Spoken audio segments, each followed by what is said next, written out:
Ο κύριος Νίκολας Wyatt είναι καθηγητής Πανεπιστημίου του Εδιμβούργου, είναι ονοράρι, είναι τιμητικός καθηγητής και προφέσορ εμέριτους στο Πανεπιστήμιο, όπως σας είπα, του Εδιμβούργου. Το θέμα που θα αναπτύξει είναι η χρήση της γνώσης στην εξέλιξη και την προσφορά των θρησκειών ανά τους αιώνες. Ο μιλητής μας, που έχει ήδη πάρει θέση στο βήμα, είναι ο καθηγητής κ. Νίκολας Wyatt.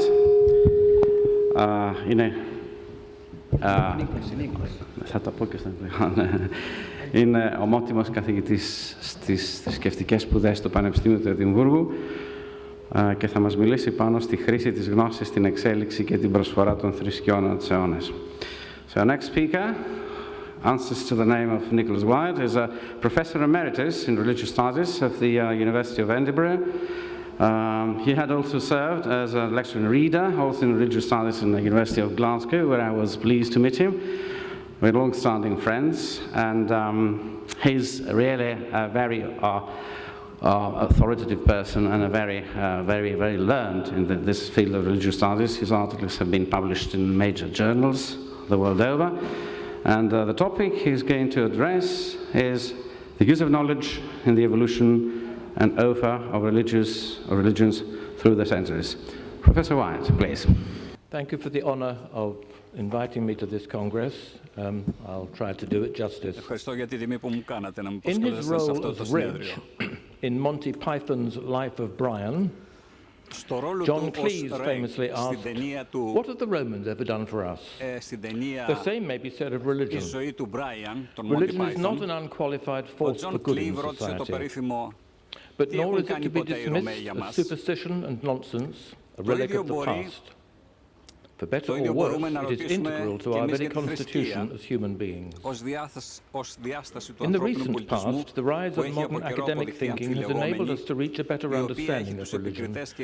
And while secularism has become the dominant culture throughout the industrialized world, religion itself plays a vital part in the life of all human societies, even those where it is openly challenged.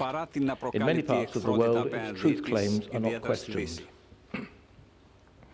Religion, having played a crucial role in the overall development of human consciousness from the earliest times, tends to provide and embody the basis for moral values, tempering the more destructive tendencies of societies. And it is this integrative role which I am surveying here. I should perhaps begin by attempting a definition of religion. To be valid, a definition must be universal. The safest definition will therefore say the least. We seek a fairly narrow, minimal definition. Here we go. Religion is a useful term for the collectivity of the following aspects of a society. 1. An overall cosmology, invariably a non-scientific one because it's pre-scientific. 2. Very commonly, but not invariably, a belief in supernatural beings, singular or plural, who are usually perceived as having personality. 3. Ritual forms to express and reinforce the tradition, resolve social tensions by rites of purification, and mark the transition points of individual lives, rites of passage. And fourthly, narratives, oral or written, embodying the values, prescriptions, and traditions of the believing community. Religion is of great interest as a topic in all the social sciences, which recognize its central importance for the study of our species, and study it from an etic, that is, objective perspective.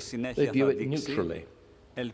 On the other hand, theology, the discipline normally pursued by those within a tradition, is widely studied from an emic, that is, involved and subjective perspective.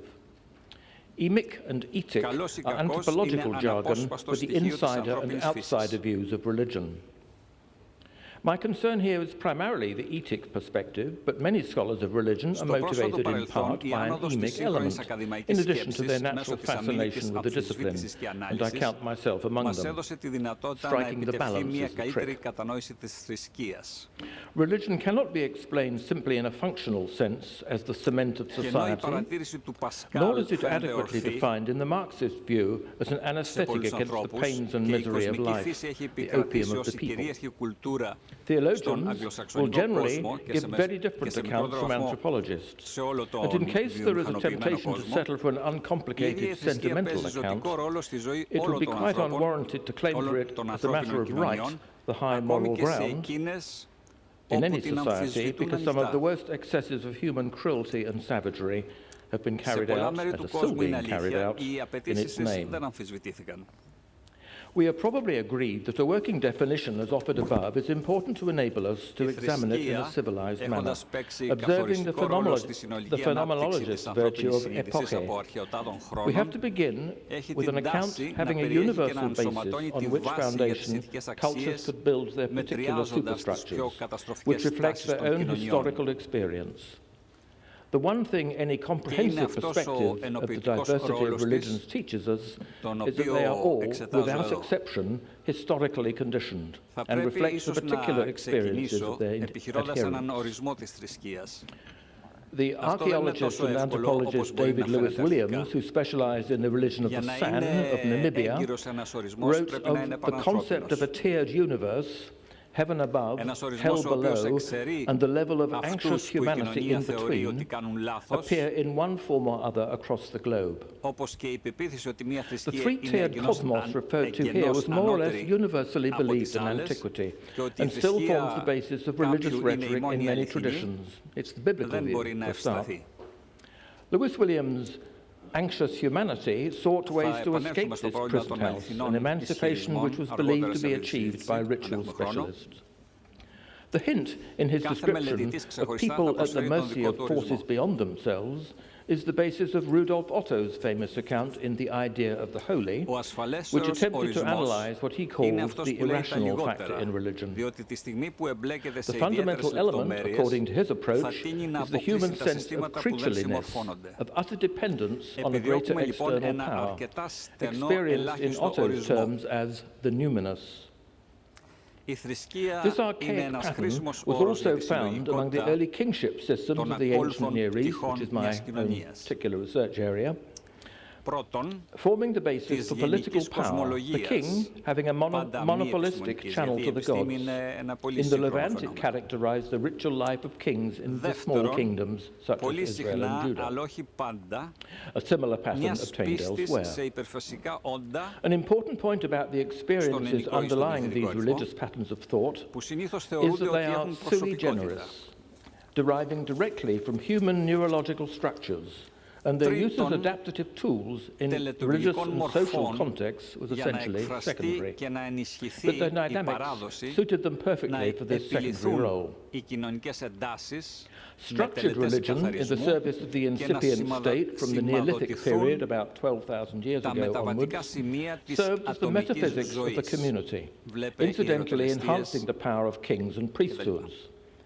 Much of this happened at a relatively unconscious level. So we may ask, how did all this come about? How did religion become the dominant feature of all ancient cultures? The idea of engagement with the world as a constraint on human freedom was well stated by the sociologist Peter Berger, who wrote in 1973, "Man manufactures a tool.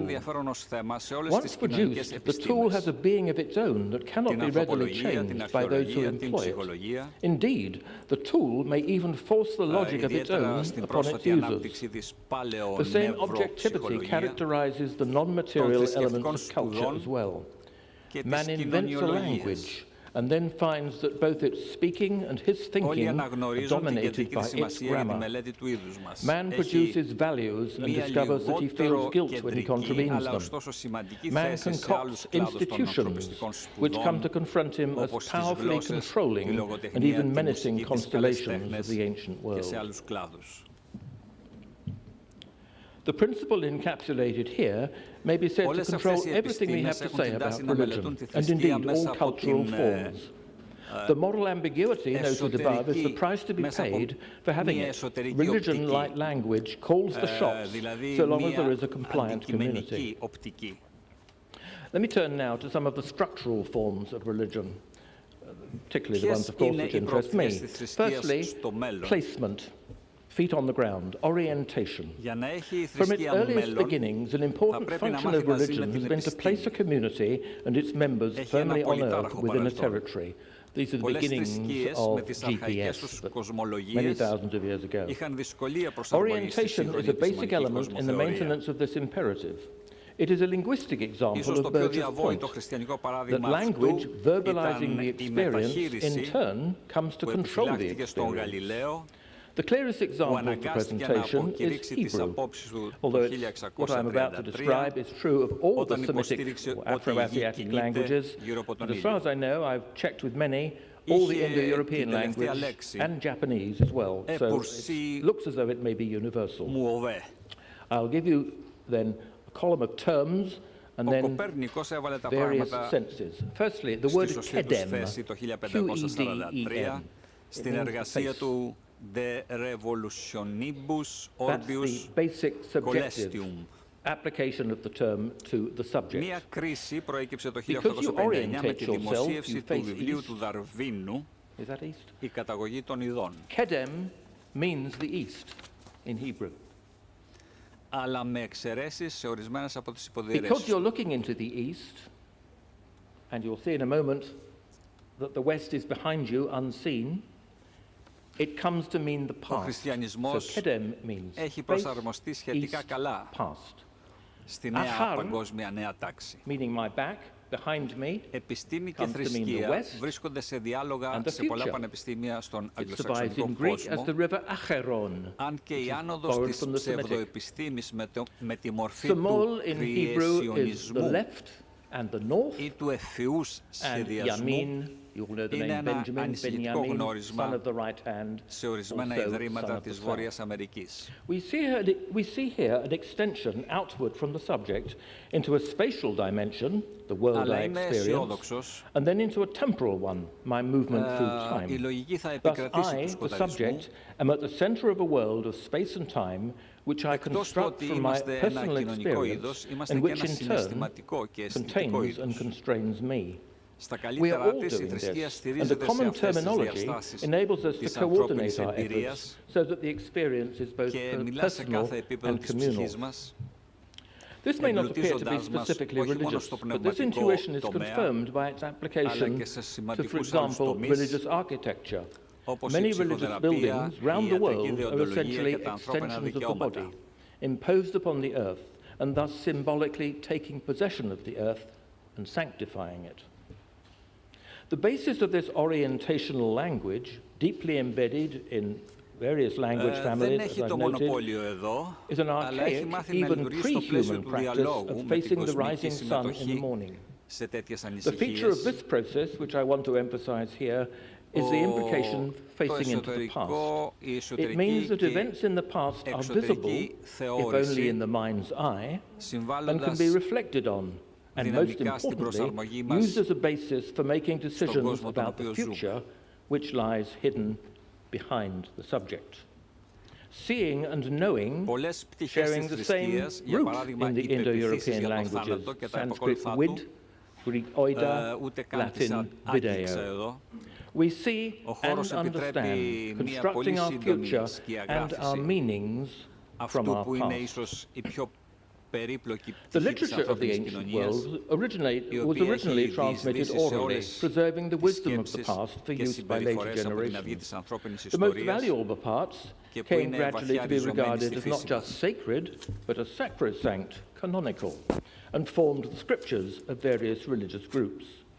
So the authoritative record of the past was available for continued scrutiny by subsequent generations. όπου η θρησκεία δεν έπαιξε σημαντικό ρόλο. There is a broad consensus that myth is a narrative literary genre, distinct, say, from epic, saga, or history.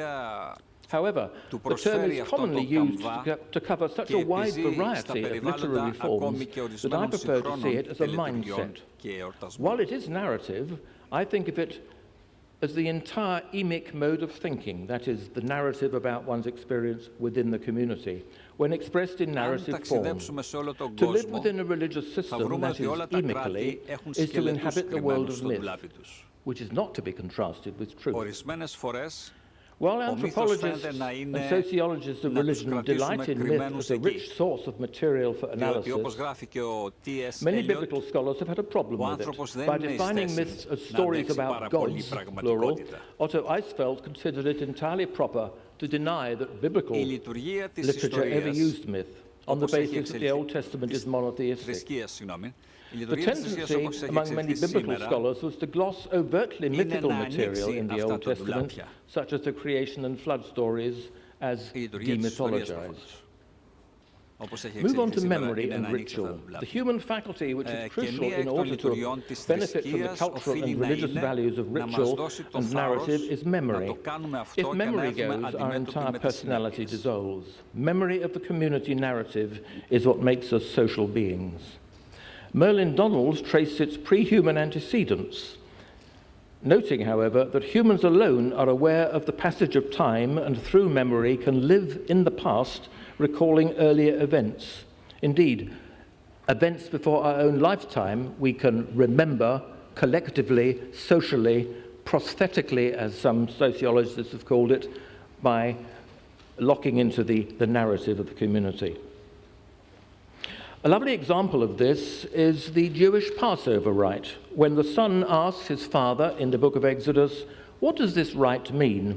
And his father replies, "It is the sacrifice of Yahweh's Passover, when he passed over the houses of the Israelites in Egypt to smite the Egyptians and rescue our families." That is still recited today with children who have no immediate direct knowledge, of course, of that ancient past. Theism. Ritual and myth are independent of the existence of gods. Religion does not require gods, and yet the overwhelming majority of religions throughout history have been theistic. So when did ideas of God first develop? Perhaps a good starting point is Stuart Guthnie's book, Faces in the Clouds. Citing Xenophanes and his horses, he proposed that the principle of anthropomorphism had important explanatory value, relating to the structuring of the human mind. It was a survival strategy to attribute anthropic qualities to hostile environmental and meteorological factors, wild animals, numerous places, and so forth. This made them amenable to engagement in dialogue and negotiation. Julian Jaynes used the Iliad and the Odyssey as illustrative of two successive stages in the development of human consciousness.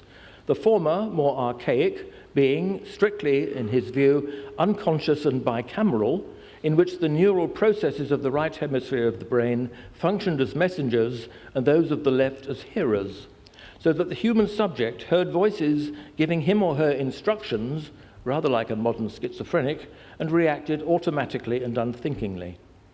These voices, comparable to the external numinous of Otto's analysis, were those of the gods, who were, Jaynes claimed, organizations of the central nervous system. This remains a brilliant insight into the neuropsychological basis of religion. Jaynes's theory has powerful explanatory force. Come finally to truth. Let us turn to the matter of truth. This is a citation from a book I wrote called Myths of Power, published 20 years ago. If we ask, is this or that religion true, the honest response is surely that any religion is true to its participants, because religion is the totality in any given cultural context of those symbolic constructions of the mind and actions which validate life and permit a more or less adequate response to the prevailing environmental, political, and existential world. But to extrapolate truth in a cognitive sense from such a network of symbols so as to falsify a rival set of constructions seems to me an absurd exercise. The Greek word for truth, I'll probably mispronounce it, aletheia. To see what this means, recall that according to ancient Greek tradition, when you die, you cross the river Styx. You then drank the waters of Lethe, I suppose, modern Greek, and forgot all your troubles. Lethe, forgetting, aletheia, not forgetting, remembering. For the ancient Greeks, truth was remembering, memory. And it is true both for individuals and for nations that memory of the personal or national past is essential to the maintenance of identity. Much of our national memory may be fanciful, mythical in the dismissive sense, unless we search well below the surface. And where myth and history must conflict is where new historical insights correct mythic misperceptions.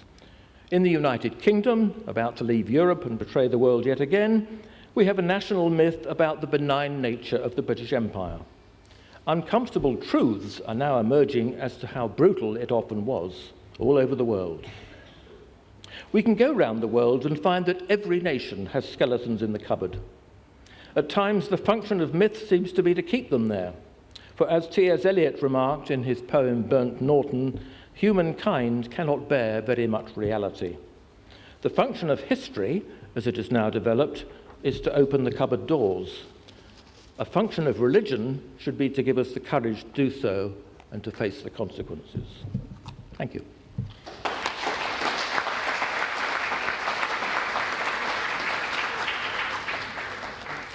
Ευχαριστούμε πολύ τον κύριο Wyatt για την ομιλία του. Ο κύριος Βογασγιανός Ρόι θα θέσει μια ερώτηση στον κύριο Wyatt. Listen to what you accounted so eloquently, Professor. Intrigued me into asking you a question. Obviously, there is a strong interface between religion and a historical process in every country. Not only in the sense that one triggers off the other somehow or impacts upon it, but also to the sense of shaping up developments and even sometimes consciences. So I'd just like to ask you, what do you think goes a longer way towards influencing each other? Mundane development things upon religion? Or do you think religion has a stronger impact on mundane things? What do you think about that? From the very beginning of human consciousness, it is a two-way process. Neither is derivative. Our very humanization is a religious process as well as a cultural process. So they are more or less balanced in this respect. I mean, the interface, the impact of each other on one on the other is more or less balanced. Your Yes. voice is too loud. Sorry, I'm saying that I understand that you see this impact as a balanced process between socialization, social evolution, and religious evolution. One impacts the other more or less to the same extent. I would also perhaps say, in the light of modern perceptions of religion and thinking, for example, of jihadists at work, Yes. that if there's an imbalance, you can see the results. The imbalance in the Middle Ages was the Crusades, Yes. which need no justification. I mean, the cruelty beyond measure, now being visited by the victims of that period. Right. Yes, I think that answers my question. Thank you very much indeed. Thank you.